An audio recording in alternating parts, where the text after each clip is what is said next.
Lesson number 8 Marathas.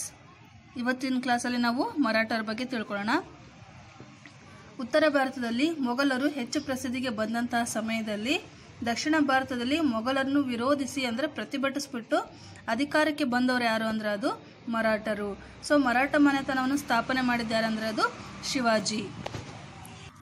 Next ಹಾಗೆ ಈಗ ಶಿವಾಜಿ ಬಗ್ಗೆ ತಿಳ್ಕೊಳ್ಳೋಣ. ಶಿವಾಜಿ ಇವರು ಪುಣೆಯ ಬಳಿಯಲ್ಲಿರುವಂತಹ ಶಿವನೇರಿ ದುರ್ಗದಲ್ಲಿ ಜನಿಸ್ತಾರೆ. ಇವರ ತಂದೆ ಶಹಾಜಿ ಭೋಸ್ಲೆ ಹಾಗೆ ತಾಯಿ ಜೀಜಾಬಾಯಿ. ಶಿವಾಜಿಯ ಗುರು ಯಾರಪ್ಪ ಅಂದರೆ ದಾದಾಜಿ ಕೊಂಡದೇವ. ಹಾಗೇನೆ ಇವರಿಗೆ ತಾನಾಜಿ ಮಾಲಸುರೆ ಎಂಬ ಗುರುಗಳೇನು ಮಾಡ್ತಾರೆ, ಇವರಿಗೆ ಶಸ್ತ್ರ ವಿದ್ಯಾಭ್ಯಾಸವನ್ನು ಕಲಿಸ್ಕೊಡ್ತಾರೆ. ನೆಕ್ಸ್ಟ್ ನೋಡ್ತಾ ಹೋಗೋಣ. ಫುಟ್ ಸ್ಟೆಪ್ಸ್ ಆಫ್ ಶಿವಾಜಿ ಅಂದರೆ ಶಿವಾಜಿ ಯಾವ ರೀತಿ ಬೆಳೆದು ಬಂದರು ಅಂತ ಹೇಳಿ, ಅಂದರೆ ಅದನ್ನು ಶಿವಾಜಿಯ ಹೆಜ್ಜೆ ಗುರುತು ಅಂತ ಹೇಳಿ ಕರೀತಾರೆ. ನೆಕ್ಸ್ಟ್ ನೋಡ್ತಾ ಹೋಗೋಣ. ಹಾಗೆಯೇ ಶಿವಾಜಿಯು ತನ್ನ 19ನೇ ವಯಸ್ಸಿನಲ್ಲಿರುವಾಗ ಏನು ಮಾಡ್ತಾನೆ, ವಿಜಯಪುರದ ಆದಿಲ್ ಶಾನ ಅಧೀನದಲ್ಲಿದ್ದಂತಹ ತೋರಣದುರ್ಗವನ್ನು ವಶಪಡಿಸ್ಕೊಳ್ತಾನೆ. ಮುಂದೆ ರಾಯಗಢ, ಸಿಂಹಗಢ, ಪ್ರತಾಪಗಢ ಮುಂತಾದ ಕೋಟೆಗಳನ್ನು ಗೆದ್ಕೊಳ್ತಾರೆ. ಇದರಿಂದ ಕುಪಿತನಾದಂತಹ ವಿಜಯಪುರದ ಸುಲ್ತಾನ ಏನು ಮಾಡ್ತಾನೆ, ಶಿವಾಜಿಯನ್ನು ಹೇಗಾದರೂ ಮಾಡಿ ಹತ್ತಿಕ್ಕಬೇಕು ಎಂಬ ಉದ್ದೇಶದಿಂದ ತನ್ನ ಸೇನಾನಿಯಾದಂತಹ ಅಫಜಲ್ ಖಾನನ್ನು ಕಳಿಸ್ಕೊಡ್ತಾನೆ. ಆಗ ಅಫಜಲ್ ಖಾನ್ ಏನು ಮಾಡ್ತಾನೆ, ಶಿವಾಜಿ ಜೊತೆ ಮಾತಾಡಿ ಒಪ್ಪಂದವನ್ನು ಮಾಡ್ಕೊಳ್ಬೇಕು ಅಂತ ಹೇಳಿ ಶಿವಾಜಿನ ಬರೋದಕ್ಕೆ ಹೇಳ್ತಾನೆ. ಅವಾಗ ಮೋಸದಿಂದ ಅವನನ್ನು ಏನು ಮಾಡ್ತಾರೆ, ಕೊಲ್ಲೋದಕ್ಕೆ ಮುಂದಾಗ್ತಾರೆ. ಅವಾಗ ಶಿವಾಜಿಯನ್ನು ಕೊಲ್ಲುವಂತಹ ವಿಷಯವನ್ನು ಅರಿತಂತಹ ಶಿವಾಜಿ ಏನು ಮಾಡ್ತಾನೆ, ಇದನ್ನು ಮೊದಲೇ ನಿರೀಕ್ಷೆ ಮಾಡಿರ್ತಾನೆ ಶಿವಾಜಿ, ನನ್ನನ್ನು ಕರ್ಸ್ಕೊಂಡದ್ದು ಮಾತಾಡೋದಕ್ಕಲ್ಲ, ನನ್ನನ್ನು ಕೊಲೆ ಮಾಡಬೇಕು ಅನ್ನೋದು ಪ್ರಯತ್ನವನ್ನು ಇವ್ರು ಮಾಡ್ತಿದ್ದಾರೆ ಅನ್ನೋ ವಿಷಯ ಅವ್ರಿಗೆ ಗೊತ್ತಾಗಿರುತ್ತೆ. ಹಾಗಾಗಿ ಅವ್ರು ಏನು ಮಾಡ್ತಾರೆ, ತಾನು ಹೋಗ್ಬೇಕಾದ್ರೆ ತನ್ನ ಜೊತೆಗೆ ಇಲ್ಲಿ ವ್ಯಾಘ್ರನಖ ಎಂಬ ಆಯುಧವನ್ನು ಇವರು ತೆಗೆದುಕೊಂಡು ಹೋಗಿರ್ತಾರೆ. ಆ ಆಯುಧದ ಮೂಲಕ ಇಲ್ಲಿ ಅಫಜಲ್ ಖಾನನ್ನು ಶಿವಾಜಿ ಕೊಂದು ಹಾಕ್ತಾನೆ. ಹಾಗೆ ಶಿವಾಜಿಯು ಹೆಚ್ಚು ಪ್ರಸಿದ್ಧಿಗೆ ಬರ್ತಾ ಇರೋದನ್ನು ತಿಳಿದಂತಹ ಔರಂಗಜೇಬನ್ ಏನು ಮಾಡ್ತಾನೆ, ಹೇಗಾದರೂ ಮಾಡಿ ಶಿವಾಜಿಯನ್ನು ಹತ್ತಿಕ್ಕಬೇಕು ಅನ್ನೋ ಉದ್ದೇಶದಿಂದ ಏನು ಮಾಡ್ತಾನೆ, ತನ್ನ ಇನ್ನೊಬ್ಬ ಅಧಿಕಾರಿಯಾದಂತಹ ಶಾಹಿಸ್ತ ಖಾನನ್ನು ಬಹಳ ಒಂದು ದೊಡ್ಡ ಸೇನೆಯೊಂದಿಗೆ ಕಳಿಸ್ಕೊಡ್ತಾನೆ. ಅವಾಗ ಶಿವಾಜಿ ಏನು ಮಾಡ್ತಾನೆ, ಶಾಹಿಸ್ತ ಖಾನನನ್ನು ಉಪಾಯ ಮಾಡಿ ಅವನನ್ನು ಸೋಲಿಸ್ತಾನೆ.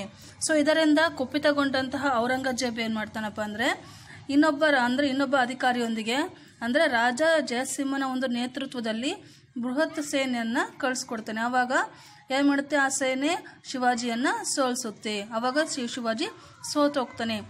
ಅಲ್ಲದೆ ಶಿವಾಜಿಯು ಹಲವು ಕೋಟೆಗಳನ್ನು ವಶಪಡಿಸ್ಕೊಂಡು ವಶಕ್ಕೆ ಪಡ್ಕೊಳ್ತಾರೆ.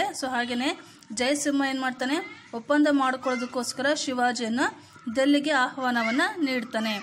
ಅವಾಗ ಶಿವಾಜಿ ಏನು ಮಾಡ್ತಾನೆ, ದಿಲ್ಲಿಗೆ ಹೋದಾಗ ಮಾತುಕತೆ ಮಾಡೋದಕ್ಕೋಸ್ಕರ ಒಪ್ಪಂದ ಮಾಡ್ಕೊಳ್ಳೋದಕ್ಕೋಸ್ಕರ ಶಿವಾಜಿ ದಿಲ್ಲಿಗೆ ಹೋಗ್ತಾರೆ. ಆವಾಗ ಔರಂಗಜೇಬ್ ಏನು ಮಾಡ್ತಾನೆ, ಮೋಸದಿಂದ ಅವನನ್ನು ಬಂಧಿಸಿಬಿಟ್ಟು ಅಗ್ರಹಾರದ ಒಂದು ಸೆರೆಮನೆಯಲ್ಲಿ ಅವನನ್ನು ಬಂಧಿಸಿಡ್ತಾರೆ. ಆದರೆ ಶಿವಾಜಿ ಏನು ಮಾಡ್ತಾನೆ, ಉಪಾಯ ಮಾಡಿ ಆ ಸೆರೆಮನೆಯಿಂದ ತಪ್ಪಿಸ್ಕೊಂಡು ಅವರ ಒಂದು ರಾಜಧಾನಿಯನ್ನು ಸೇರ್ಕೊಳ್ತಾರೆ. ಇದಾದ ನಂತರ ಇಲ್ಲಿ ಶಿವಾಜಿ ಏನು ಮಾಡ್ತಾರೆ, ಮೊಘಲರನ್ನು ಸೋಲಿಸ್ಬಿಟ್ಟು ಅವರಲ್ಲಿದ್ದಂಥ ಎಲ್ಲ ಕೋಟೆಗಳನ್ನು ಇಲ್ಲಿ ವಶಕ್ಕೆ ಪಡ್ಕೊಂಡು ಕೊನೆಗೆ ಸೂರತ್ ನಗರಕ್ಕೆ ಮುತ್ತಿಗೆ ಹಾಕಿ ಅಪಾರ ಸಂಪತ್ತನ್ನು ಅವರು ಸೂರೆ ಮಾಡ್ತಾರೆ. ನೆಕ್ಸ್ಟ್ ಹಾಗಾದ್ರೆ ನಾವು ನೆಕ್ಸ್ಟು ಶಿವಾಜಿಯ ಒಂದು ಪಟ್ಟಾಭಿಷೇಕದ ಬಗ್ಗೆ ತಿಳ್ಕೊಳ್ಳೋಣ. ಶಿವಾಜಿಯ ಒಂದು ಪಟ್ಟಾಭಿಷೇಕ ಇಲ್ಲಿ ರಾಯಗಢ ಎಂಬ ಸ್ಥಳದಲ್ಲಿ ನಡೆಯುತ್ತೆ. ಅವನಿಗೆ ಇಲ್ಲಿ ಛತ್ರಪತಿ ಎಂಬ ಬಿರುದನ್ನು ಕೊಟ್ಬಿಟ್ಟು ಅವನಿಗೆ ಪಟ್ಟಾಭಿಷೇಕವನ್ನು ಮಾಡ್ತಾರೆ. ಮುಂದೆ ಶಿವಾಜಿಯು ಜಿಂಜಿ, ವೆಲ್ಲೂರು, ಮೈಸೂರು ಮುಂತಾದ ವಿಶಾಲ ಪ್ರಾಂತ್ಯಗಳನ್ನು ಗೆದ್ಕೊಂಡು ಅಪಾರ ಸಂಪತ್ತನ್ನು ಸಂಗ್ರಹವನ್ನು ಮಾಡ್ತಾರೆ. ಆದರೆ ಮರಾಠರಂದು ವೈಭವೋಪೇತವಾದಂತಹ ಆಡಳಿತವನ್ನು ನೋಡೋದಕ್ಕೆ ಇಲ್ಲಿ ಹೆಚ್ಚು ಕಾಲ ಇಲ್ಲಿ ಶಿವಾಜಿ ಬದುಕಿರೋಲ್ಲ. ಹಾಗೆ ನೆಕ್ಸ್ಟು ಒಂದು ಶಿವಾಜಿ ಅವರ ಒಂದು ಆಡಳಿತವನ್ನು ನೋಡ್ತಾ ಹೋಗೋಣ. Administration of Shivaji. ಇಲ್ಲಿ ಆಡಳಿತದಲ್ಲಿ ಒಂದು ಸಹಕಾರವನ್ನು ನೀಡೋದಕ್ಕೋಸ್ಕರ ಇಲ್ಲಿ ಅಷ್ಟಪ್ರಧಾನರು ಎಂಬ 8 ಮಂತ್ರಿಗಳನ್ನು ನೇಮಕ ಮಾಡಿರ್ತಾರೆ.